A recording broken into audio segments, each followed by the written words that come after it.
YouTube, que la paix soit sur vous. Vous avez été nombreux et nombreuses à me demander une vidéo pour vous expliquer comment on fait la prière, les paroles de la prière, les gestes de la prière, les ablutions. Et c'est ce que je vous propose de découvrir dans cette vidéo. Et je vous invite donc à passer dans ma salle de bain pour commencer les ablutions.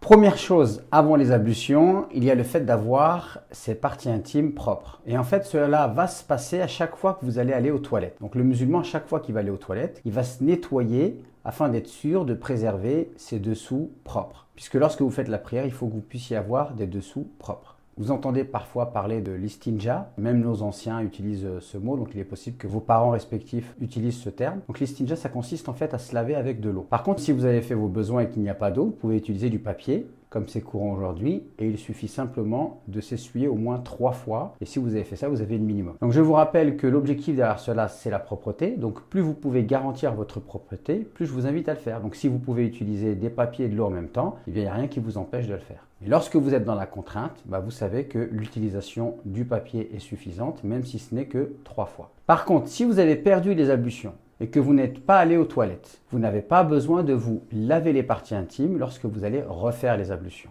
même si vous avez perdu les ablutions à cause d'un gaz.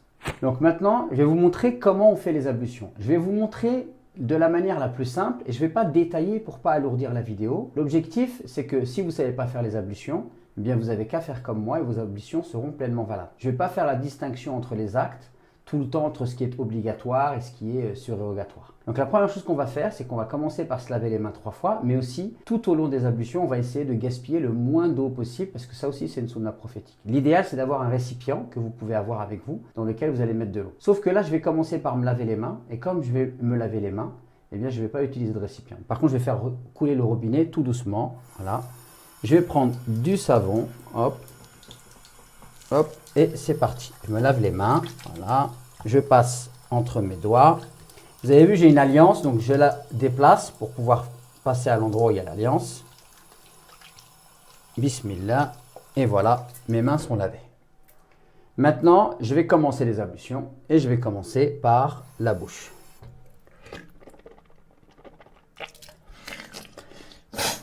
Donc vous avez vu que j'ai pris de l'eau dans ma main, j'ai rincé ma bouche et puis après il restait encore de l'eau, j'ai aspiré avec le nez. Vous pouvez faire 3 fois la bouche directement ou 3 fois le nez ou faire comme moi, la bouche et le nez en même temps.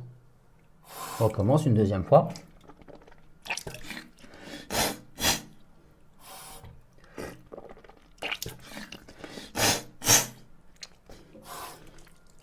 Voilà. Maintenant ce que je vais faire, c'est que je vais me laver 3 fois le visage.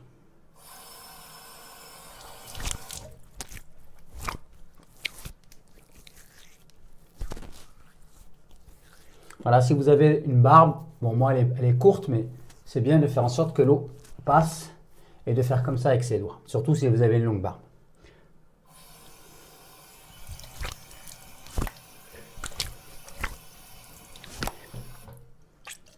Voilà, donc je me suis lavé 3 fois le visage. Maintenant, je vais me laver 3 fois les avant-bras, mais c'est les coudes jusqu'aux mains. Parce que certaines personnes font l'erreur de se laver les coudes jusqu'aux poignets parce qu'ils considèrent qu'ils se sont lavés les mains au début. Sauf que le lavage des mains au début, ça ne fait pas vraiment partie des ablutions. Et le moment où le lavage des mains est obligatoire, c'est à ce moment-là. Donc il faut absolument bien faire comme ça, voilà, comme ceci. Je la frotte et je me lave les mains et les avant-bras jusqu'aux coudes.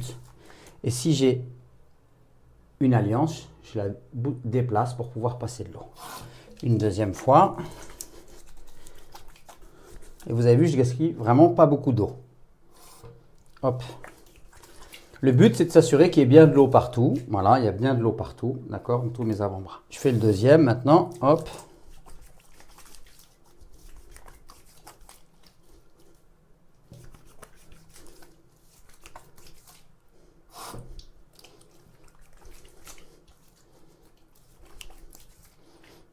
Et voilà, une troisième fois. Ensuite, je vais me laver la tête et les oreilles. Alors là aussi, il y a certains qui se lavent la tête une fois et puis après, ils font les oreilles. Ou alors, il y a la possibilité de le faire en même temps. Moi, je vais le faire en même temps. Donc voilà, j'ai les mains humides, je passe, hop, je reviens et je fais les oreilles. Et je le fais une fois. Et maintenant, on va passer aux pieds. Bon, maintenant, on va laver les pieds. Donc, pareil, je vais faire couler un peu d'eau. Je lave mes pieds avec ma main gauche. Je commence par les orteils et mon petit doigt, je vais le passer entre tous mes orteils. Comme ça, et je vais faire en sorte qu'il y ait de l'eau. Avec la main, je vais frotter mon pied. Je passe bien dans les talons, les chevilles.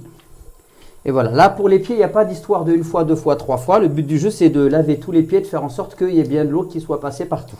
Voilà le pied gauche. Donc j'avais commencé par le petit orteil. Là maintenant, je commence par le gros orteil. Hop, et pareil, je passe mon petit doigt. Toujours, je lave avec la main gauche. Je fais en sorte d'avoir de l'eau partout, de passer sous les talons et sous les chevilles. Et voilà, comme ça, c'est fini. Voilà, une fois que c'est terminé, je vais faire l'invocation. Ashhadu an la ilaha illallah, ashhadu anna Muhammadan Rasulullah, Allahumma ja'alni min at-tawwabin, wa ja'alni min al-mutatahhirin. Il est rapporté que celui qui fait cette invocation, alors les 8 portes du paradis s'ouvrent à lui et il peut rentrer par celle qu'il désire. Et en fait, l'une des raisons pour lesquelles les 8 portes du paradis s'ouvrent à nous, c'est que c'est un moment de pureté. Puisque je suis venu faire les ablutions avec l'envie de me purifier pour faire la prière. Et quand je fais les ablutions en fait avec de l'eau, je me purifie de l'impureté matérielle. Quand je fais la dua, je rajoute la purification du shirk, puisque j'atteste que la ilaha illallah. Je me purifie de l'hérésie dans la religion, de la bid'a, parce que je dis que je suis le prophète et personne ne mérite plus d'être suivi que le prophète pour moi à ce moment-là. Et je me purifie également de mes péchés. Et donc là, je suis dans une purification parfaite. Walillahi alhamd. Et maintenant, on va aller faire la prière.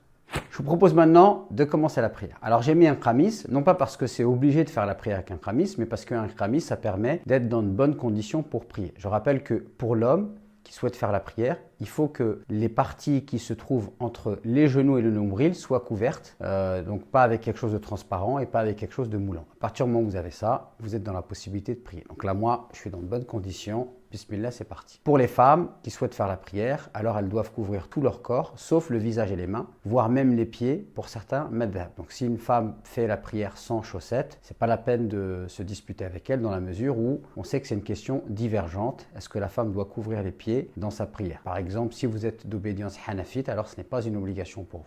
Alors pour commencer la prière, il y a une chose très importante, il faut rentrer en prière. On rentre en prière par ce qu'on appelle takbiratul ihram. Takbiratul ihram, eh bien c'est le fait de dire Allahu Akbar avec l'intention d'accomplir la prière. Par exemple, si je veux faire la prière du Dohor, je dis Allahu Akbar avec dans mon cœur l'intention d'accomplir la prière du Dohor. Et à partir du moment où j'ai dit Allahu Akbar, je suis en prière et donc il m'est interdit de parler, de bouger, de manger et je dois rester dans ma prière jusqu'à la fin, sauf cas de force majeure. Là maintenant, je vais vous montrer comment on fait le takbiratul ihram. On met ses mains comme ça, soit la paume des mains à la hauteur des épaules ou alors à la hauteur des oreilles ou entre les deux et on dit Allahu Akbar. Alors vous pouvez faire comme ça Allahu Akbar ou alors en même temps Allahu Akbar et bouger les mains en même temps ou alors dire Allahu Akbar et après faire avec les mains. Les trois sont acceptés. Ensuite, il y a le positionnement des mains. Donc en fait, il faut mettre la main droite sur la main gauche sur la poitrine. Donc ça peut aller, la poitrine c'est tout ça. D'accord? Vous pouvez très bien avoir les mains comme ça, comme chez les Hanafites, ou alors les mains comme ça, les mains comme ça, les mains comme ça, d'accord? Tout ça est accepté. Peut-être que vous avez certains de vos grands-parents qui font la prière en ayant les bras le long du corps. Là aussi, c'est un avis qui existe chez les Malikites, mais ce qui paraît être le plus probant, c'est d'avoir la main droite sur la main gauche. Par contre, une personne qui fait comme ça, parce qu'on lui a enseigné comme ça, c'est devenu une habitude pour elle, alors on ne va pas lui chercher querelle pour cela, surtout que le positionnement des mains n'est pas un pilier de la prière, ce n'est pas une chose qui a une incidence sur la validité ou non de la prière. On dira que le mieux, c'est d'avoir la main droite sur la main gauche, et si on a certains de nos anciens qui par habitude prient comme ça, parce que c'est comme ça que leurs enseignants leur ont appris il y a bien longtemps, on n'en fait pas un sujet de discorde. Donc voilà, on va dire Allahu Akbar. Ensuite, chez les Malikites, on commence tout de suite par Alhamdulillahi Rabbil Alamin. Chez les autres madhab, il y a ce qu'on appelle Du'a al-Istiftah, des invocations que l'on peut faire avant de commencer la prière. Si vous cherchez ces invocations-là, il y en a plein que vous pouvez retrouver dans le livre La Citadelle du Musulman. La Citadelle du Musulman, un livre qui se trouve ici. Vous pouvez vous procurer ce livre-là et vous allez trouver toutes les invocations, que ce soit dans le cadre de la prière ou en dehors de la prière. Donc, Du'a al-Istiftah, vous avez tout un chapitre sur la prière et c'est les invocations de l'ouverture de la prière. Donc, il y en a des très courtes, des très longues. Vous pouvez en choisir une. Après, vous dites A'udhu billahi minash shaitanir rajim.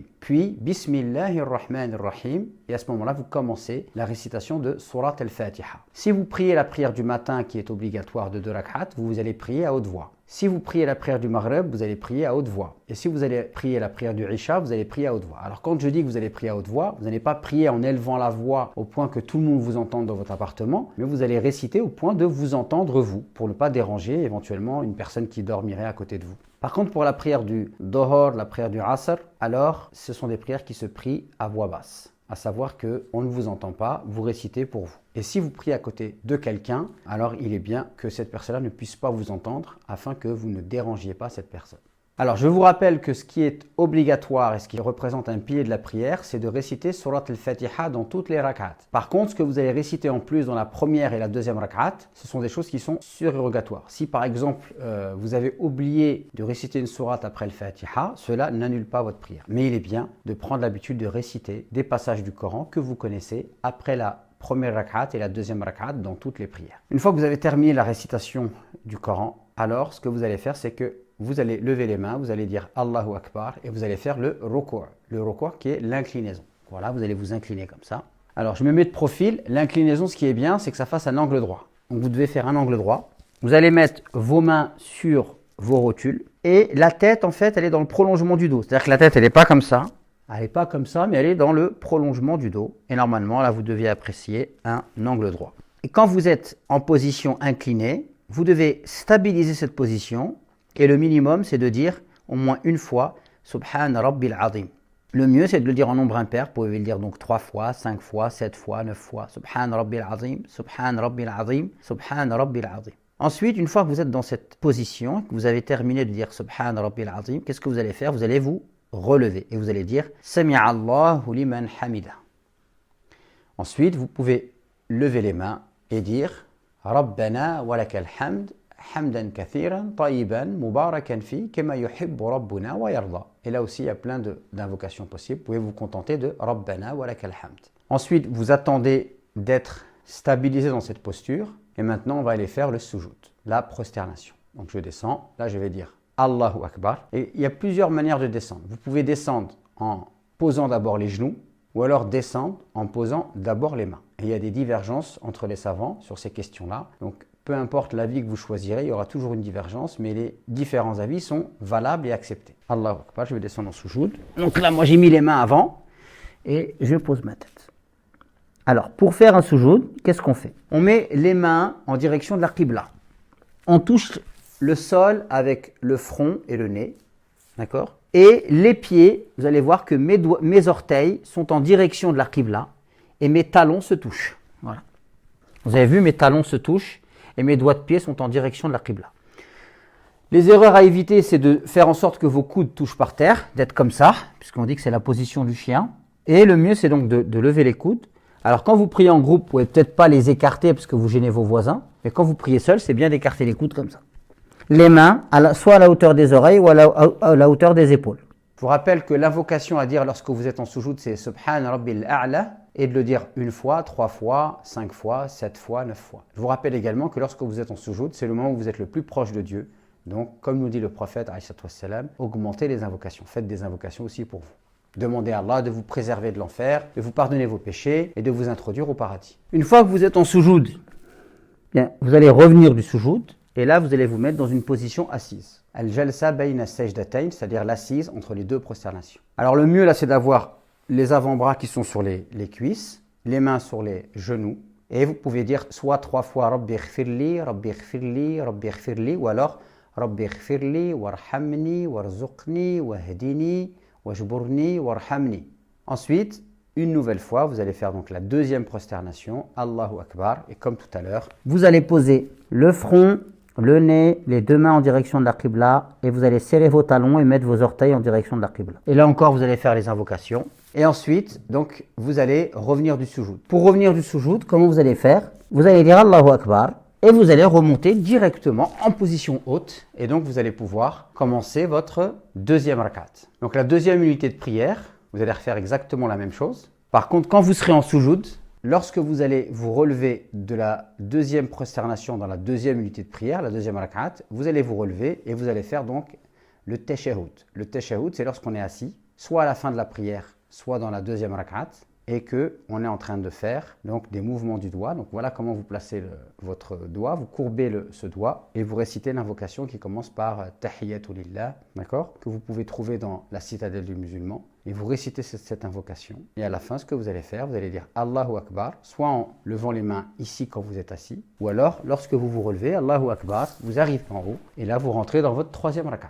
Donc si c'est la prière du Maghreb qui s'effectue en 3 rakats, lorsque vous serez Dans votre deuxième prosternation, vous allez refaire le tashahhud, mais là c'est le tashahhud de la fin. Et si vous êtes dans une prière de 4 rak'at, vous allez faire donc une troisième unité et vous vous relèverez directement comme dans la première unité de prière. Ou alors, vous allez maintenant accomplir, si c'est la prière du Maghreb, le deuxième tashahhud, qui lui est obligatoire dans la prière. C'est un pilier de la prière. Et à ce moment-là, en fait, une fois que vous avez terminé ce deuxième tashahhud, vous allez rajouter la prière qu'on appelle la prière sur Ibrahim, à savoir où on prie sur Ibrahim, la famille d'Ibrahim et la famille du prophète Mohammed, ainsi que le prophète Mohammed sallallahu alayhi wa sallam lui-même. Toutes ces invocations, vous les trouverez dans la citadelle du musulman. Et une fois que vous avez terminé ces invocations, vous allez saluer pour sortir de la prière. Vous allez dire Assalamu alaykum wa rahmatullah, Assalamu alaykum wa rahmatullah, et vous avez terminé la prière. Une fois que vous avez terminé la prière, il est bien de rester en position assise. Il est dit que celui qui reste en position assise en train d'invoquer Dieu, tant qu'il reste dans la position dans laquelle il a prié et qu'il est en train d'invoquer Allah, les anges prient sur lui. Donc il est bon de dire Astaghfirullah, Astaghfirullah, Astaghfirullah, donc je demande pardon à Allah 3 fois, puis de dire 33 fois Subhanallah, 33 fois Alhamdulillah, 33 fois Allahu Akbar. Puis il est bon de réciter les 3 dernières sourates du Coran. Il est bon également de réciter Ayatul Kursi, le verset du trône, le verset 255 de la sourate Al-Baqarah, sourate 2. Et il est dit qu'une personne qui termine une prière obligatoire et qui récite Ayatul Kursi ne le sépare du paradis que la mort. Voilà mes frères et sœurs, j'espère que cette vidéo vous sera profitable. J'ai essayé de simplifier au maximum pour permettre à toutes celles et ceux qui ne sont pas familiarisés avec la prière de pouvoir commencer la prière. À vous de jouer et n'hésitez surtout pas à partager cette vidéo avec toutes celles et ceux qui aimeraient également apprendre la prière.